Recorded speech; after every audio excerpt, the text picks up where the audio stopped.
Here next, angle between two lines. Suppose this one is a coordinate axis. Suppose one line, this one is a second line. In this case, suppose this angle and this angle, it is a slope of both line, and this angle is a angle between two lines. तो ये भी ऐसा हो सकता है. तो suppose this one हमने theta ले लिया, ये लिखा अल्फा वन, इसको ले लिया अल्फा टू. तो इस केस में सपोज ये भी क्या हो जाएगा, थीटा. अभी अपन इस केस की बात कर रहे हैं, इसी में ले रहे हैं.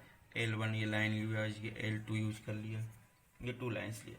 अब इसमें दिस वन एक्स एक्सेस और Y axis, angle between line. तो इन दिस केस ये जानते हैं अपन एक्सटर्नल एंगल प्रॉपर्टी के according alpha two equals to alpha one plus theta, alpha one plus theta, और theta equals to alpha two minus alpha one. और चूंकि हम क्या निकाल रहे हैं, एंगल, सो टेन थीटा ले लेते हैं अपन both side. Tan theta equals to tan alpha two minus alpha one. So tan A minus B equals to tan A minus tan B upon one plus tan A into tan B. ये ऐसा है इस case में. तो ये क्या हो जाएगा, tan theta equals to tan alpha two minus tan alpha one divided by one plus tan alpha one into tan alpha two. ये हो जाएगा इस केस में. बट टेन अल्फा, सपोज इसके जो tan alpha one equals to m one ले लिया, tan alpha two equals to क्या ले लिया, एम टू ले. It is a slope of both line की बात कर रहे हैं. फर्स्ट केस में इस लाइन का स्लोप क्या हो जाएगा, tan alpha one, and this one is slope of second line tan alpha two. तो इन दिस केस क्या होगा, tan theta equals to m two minus M one upon one plus M one M two. ये अब इसमें क्या हो रहा है, इस केस में क्या हो रहा है, ये थीटा एक्यूट है, ये भी तो एंगल है, बट एक और भी एंगल है ये इधर, ये भी एक एंगल इसके बीच का है. ये क्या हो जाएगा, पाई माइनस या 180 माइनस थीटा. ये भी हो जाएगा, ये भी लाइन का ही एंगल है, उसी दोनों लाइन के बीच मिडिल एंगल है, दोनों बीच की लाइन के. अब इस थीटा के केस में ये होगा. अब इस केस में क्या करते हैं अपन, सपोज टेन थीटा की ये जो वैल्यू लेते हैं, इस केस में सपोज इसको हमने क्या ले लिया, फाइव.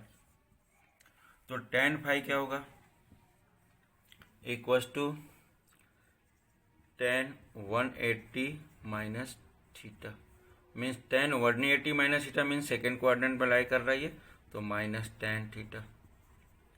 अब इस केस में क्या होगा, ये जो एक ये इस केस में क्या होगा, ये एक्यूट होगा, एक्यूट एंगल मीन्स पॉजिटिव है. तो और अगर ये नेगेटिव है, इट मीन्स क्या हो रहा है, minus times of m two minus M one upon one plus M one M two है. ये ऐसा है. ये भी टेन फाइव, ये भी एंगल ही है बीच का. तो इस केस में क्या हो जाएगा, ये ऑब्ट्यूस एंगल होगा. तो इसी के कारण क्या करते हैं अपन, टेन थीटा की वैल्यू जनरली अपन यूज जब करते हैं तो बोथ द केस से जाता है. तो जैसी भी कंडीशन रहती है वैसा यूज करते हैं. तो टेन थीटा को क्या करें अपन, इस टाइप से शो कर लेते हैं, M two minus M one modulus में upon one plus M one M two. इस फार्मूले के थ्रू हम सभी टाइप के एंगल्स फाइंड कर सकते हैं. मीन्स अगर इसमें अगर टेन थीटा लिया और ऑब्ट्यूज के लिए टेन फाइव यूज करनी पड़ेगी, ये केस रहेगा उसमें, और एक्यूट के लिए ये केस होगा इस चीज़ के. इसलिए अपन ने डायरेक्टली ये दोनों पार्ट ले लिया कि ये मॉडुलस वैल्यू में.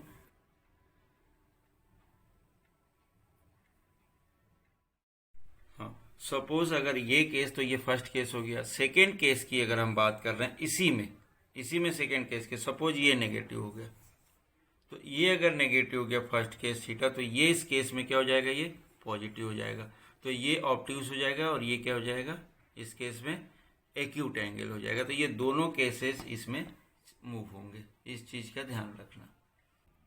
ये tan theta equals to m two minus M one one plus M one. If theta equals to zero और पाई भी बात कर रहे हैं उस केस में, तो tan 0 equals to m2 minus m1 upon 1 plus m1 m2, both the cases में पॉजिटिव ले रहे हैं, तो इसमें tan 0 0 हो जाएगा और ये क्या हो जाएगा 1 plus m1 m2। So in this case ये मूव किया इधर 0 और divided by 1 plus m1 m2, तो ये m2 माइनस m1, तो ये इधर ट्रांसफ़र किया तो 0 इक्वल्स टू क्या हो जाएगा m2 माइनस m1, मीन्स क्या हो जाएगा ये m1 equals to m2, means इसके में स्लोप इक्वल्स हो गए। सो क्या होगा, जो टू लाइंस थे, सपोज अगर हम ये बात कर रहे हैं ऐसे, इनका और ये लाइन, इस केस में ये और ये बोथ स्लोप इक्वल होगा, तो अगर स्लोप इक्वल हो रहा है तो it is a parallel lines, it is a parallel lines, means अगर two lines are parallel then slope is equal, parallel है देन स्लोप इक्वल होगा। Suppose theta equals to 90 degree या π/2 की बात कर रहे हैं, परपेंडिकुलर, ये क्या है पैरेलल की कंडीशन है, और ये क्या होगा परपेंडिकुलर की कंडीशन। परपेंडिकुलर में सपोज tan 90 यूज कर लेते हैं, tan 90 equals to m2 minus m1 upon 1 plus m1 m2, it is not defined, it means 1 upon 0 equals to m2 minus m1 upon 1 plus m1 m2. So in this case 1 plus m1 m2 equals to 0.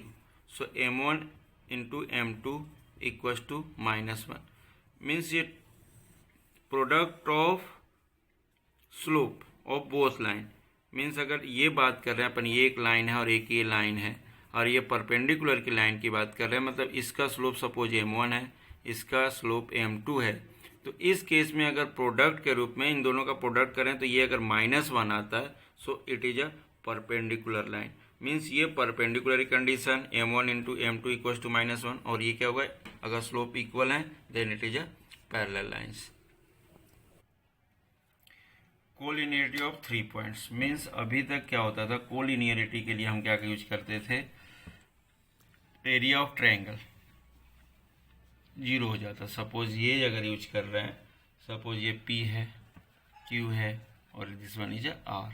So in this के suppose अगर अपन एक ये line draw कर रहे हैं इस type की, ये हो गया, ये कोलिनियर है, वो दिख रहा।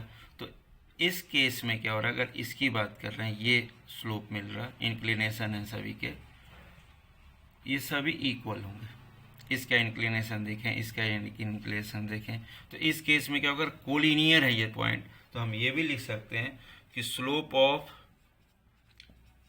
PQ equals to slope of QR।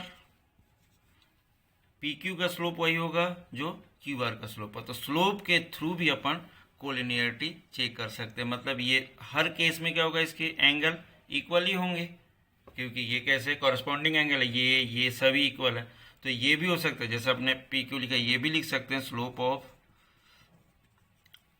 PR, ये भी लिख सकते हैं अपन, जैसे अपन ने PQ लिखा देन QR लिखा देन PR भी लिख सकते हैं, मतलब सभी का स्लोप क्या होगा, इक्वल ही होगा। अगर 3 पॉइंट से स्लोप के थ्रू कोलिनियरिटी हम शो करना चाहते हैं तो उस केस में भी अपन इस थ्योरम को, स्लोप के कॉन्सेप्ट को कोलिनियरिटी प्रूफ करने के लिए हम यूज कर सकते हैं।